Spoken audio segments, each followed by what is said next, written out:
Praise the lord. క్రిందటి వీడియోలో మీకా ప్రవక్తను గురించి, మీకా గ్రంథాన్ని గురించి తెలుసుకున్నాం. ఈరోజు వీడియోలో యెషయా ప్రవక్తను గురించి, యెషయా గ్రంథాన్ని గురించి తెలుసుకుందాం. అయితే యెషయా గ్రంథం పెద్ద గ్రంథం కనుక యెషయా గ్రంథాన్ని గురించి 2 వీడియోలుగా చేయాలని నేను అనుకుంటూ ఉన్నాను. ఈ వీడియోలో యెషయా ప్రవక్తను గురించి, యెషయా ప్రవక్త చేసినటువంటి పరిచర్యను గురించి, యెషయా ప్రవక్తను గురించి, యెషయా గ్రంథాన్ని గురించి ఉన్నటువంటి ప్రత్యేకమైనటువంటి విషయాలను గురించి, తను చెప్పినటువంటి ప్రవచనాలు జరిగినటువంటి కాలాన్ని గురించి, ఇంకా మరిన్ని విషయాలను గురించి ఈ వీడియోలో తెలుసుకుందాం. పూర్తిగా చూడండి. ముందుగా యెషయా గ్రంథాన్ని గురించి కొన్ని ఇంట్రెస్టింగ్ విషయాలను తెలుసుకుందాం. యెషయా గ్రంథాన్ని మినీ బైబిల్ అని కూడా అంటారు. ఎందుకంటే బైబిల్ గ్రంథంలో మొత్తం 66 పుస్తకాలు ఉన్నట్లు యెషయా గ్రంథంలో కూడా మొత్తం 66 అధ్యాయాలు ఉంటాయి. బైబిల్లో 2 భాగాలు ఉన్నట్లు పాత నిబంధన 39 గ్రంథాలతో, కొత్త నిబంధన 27 గ్రంథాలతో ఉంటున్నట్లుగానే యెషయా గ్రంథాన్ని కూడా 2 భాగాలుగా విభజించవచ్చు. మొదటి 39 అధ్యాయాలు ఒక భాగంగా, 40వ అధ్యాయం నుంచి 66వ అధ్యాయం వరకు ఉన్నటువంటి 27 అధ్యాయాల్ని 2వ భాగంగా విభజిస్తారు. బైబిల్ గ్రంథంలో పాత నిబంధన 39 గ్రంథాలలో ఇశ్రాయేలు ప్రజల చరిత్ర మరియు వారు చేసినటువంటి పాపమును గురించి ఉంటుంది. అదేవిధంగా యెషయా గ్రంథము 1వ అధ్యాయం నుంచి 39వ అధ్యాయం వరకు కూడా ఇశ్రాయేలు ప్రజల గురించినటువంటి చరిత్ర, వారు చేసినటువంటి పాపమును గురించినటువంటి విషయాలు ఉంటాయి. బైబిల్ గ్రంథంలో కొత్త నిబంధనలోని 27 గ్రంథాలలో యేసయ్యను గురించి, యేసయ్య పరిచర్యను గురించి, యేసయ్య యొక్క సువార్తను గురించి ఉంటుంది. అదేవిధంగా యెషయా గ్రంథము 40వ అధ్యాయం నుంచి 66వ అధ్యాయం వరకు కూడా రాబోయే రక్షకుని గురించి, ఆయన చేసేటువంటి పనిని గురించినటువంటి వార్త ఉంటుంది. కొత్త నిబంధన బాప్తిస్మమిచ్చు యోహాను యొక్క పరిచర్యతో ఆరంభించబడుతుంది. అదేవిధంగా యెషయా గ్రంథం 2వ భాగం ఆరంభమయ్యే అధ్యాయము 40వ అధ్యాయం. ఈ 40వ అధ్యాయంలోనే బాప్తిస్మమిచ్చి యోహాను చేసేటువంటి పరిచర్యను గురించి వ్రాయబడి ఉంటుంది. ఒకసారి మనం యెషయా గ్రంథము 40వ అధ్యాయము 3-4 వచనాలను, అదేవిధంగా మత్తయి సువార్త 3వ అధ్యాయము 1-4 వచనాలు కనుక మనం గమనించినట్లయితే రెండిట్లోనూ బాప్తిస్మమిచ్చి యోహాను గురించినటువంటి విషయాలని మనం చూస్తాం. ఇంకా మనం గమనించినట్లయితే బైబిల్ గ్రంథంలో కొత్త నిబంధన ఆఖరి గ్రంథమైనటువంటి ప్రకటన గ్రంథం క్రొత్త ఆకాశం, క్రొత్త భూమిని గురించినటువంటి విషయాలతో ముగించబడుతుంది. అదేవిధంగా యెషయా గ్రంథం కూడా క్రొత్త ఆకాశం, క్రొత్త భూమిని గురించినటువంటి విషయాలతోనే ముగించబడుతుంది.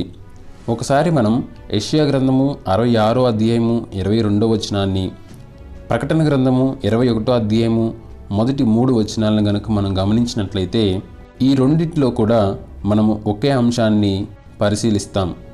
యెషయా గ్రంథంలోని మొత్తం 4 రాజులు సుమారు క్రీస్తు పూర్వం 792వ సంవత్సరం నుంచి క్రీస్తు పూర్వం 686వ సంవత్సరం వరకు పరిపాలన చేస్తారు. యెషయా ప్రవక్త పెద్ద ప్రవక్తలుగా పిలువబడేటువంటి ప్రవక్తలందరిలో మొదటివాడు.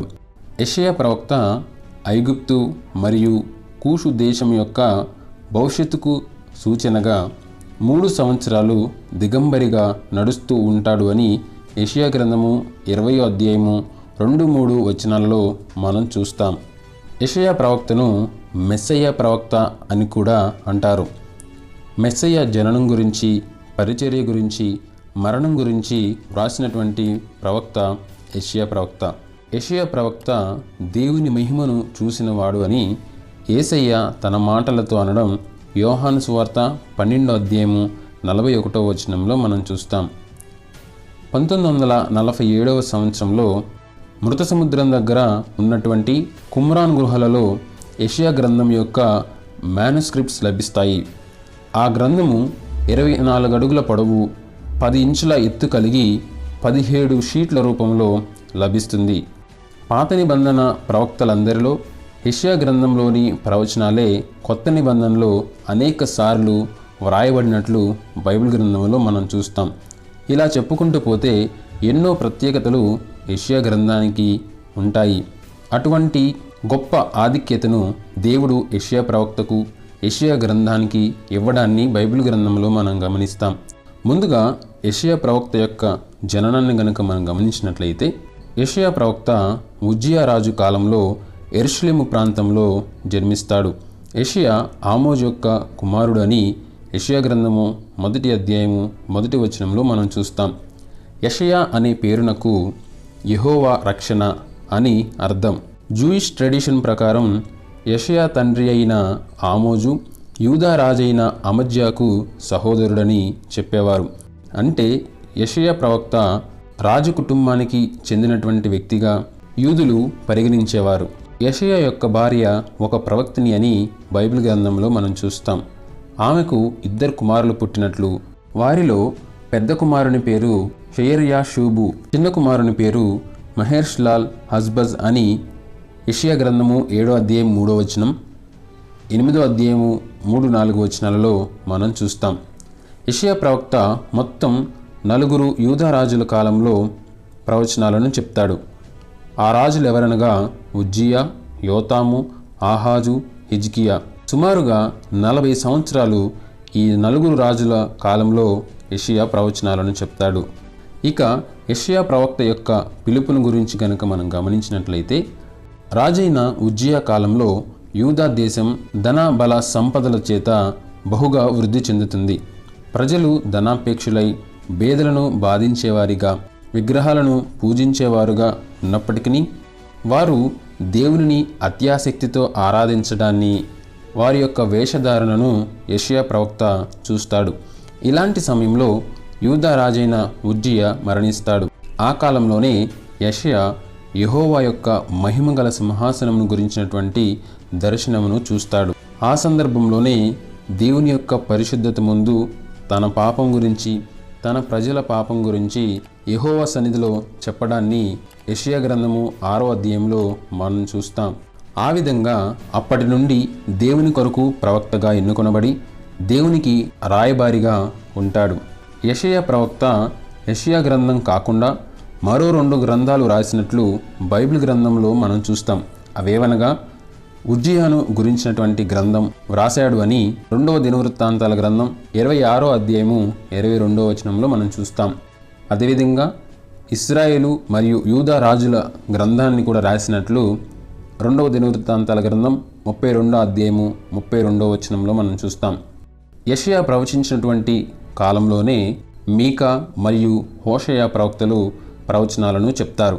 ఈ విధంగా యెషయా ప్రవక్త 40 సంవత్సరాలు పరిచర్య చేసి చివరిగా మనష్షే రాజు చేతిలో రంపముల చేత కోయబడి మరణించాడు అని బైబిల్ చరిత్రకారులు చెప్తారు. అదే విషయాన్ని హెబ్రీలకు రాసిన పత్రిక 11వ అధ్యాయంలో కొందరు రంపములతో కోయబడిరి అనే మాట యెషయా ప్రవక్తను గురించే వ్రాయబడిందని బైబిల్ పండితులు చెప్తారు. అయితే యెషయా గ్రంథంలోని కొన్ని అధ్యాయాలు యెషయా ప్రవక్త రాశాడా లేదా అని కొంతమంది విమర్శకారులు విమర్శిస్తూ ఉంటారు. అవేవనగా యెషయా గ్రంథంలోని 2వ భాగం 40వ అధ్యాయం నుంచి 66వ అధ్యాయం వరకు ఉన్నటువంటి అధ్యాయాలలోని సంగతులు యెషయా ప్రవక్త మరణం తర్వాత జరుగుతాయి.